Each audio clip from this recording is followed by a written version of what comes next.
ফরমায় যারা একবার আমি রাসূলের দুরূদ শরীফ পড়ে আল্লাহ তাআলা 10টা নেকি দান করে 10টা রহমত দান করে সুবহানাল্লাহ একবার দুরূদ শরীফ পড়লে 10টা রহমত পাওয়া যায় যদি যায় তাহলে আমরা দুরূদ পড়তে বসে বাধা আছে আমরা দুরূদ পড়ব ইনশাআল্লাহ দুরূদ শরীফ পড়লে বেমার নামক নিয়ামতটা আল্লাহ পাক সুস্থ করে দেন নবীর উসিলায় কার উসিলায়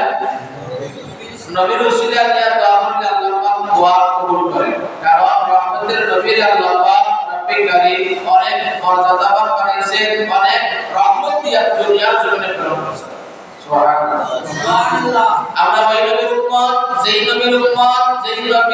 দুরূদ শরীফ পড়লে রহমত পাওয়া যায় যেই নবীর উপরে দুরূদ শরীফ পড়লে বেমার আজার কমে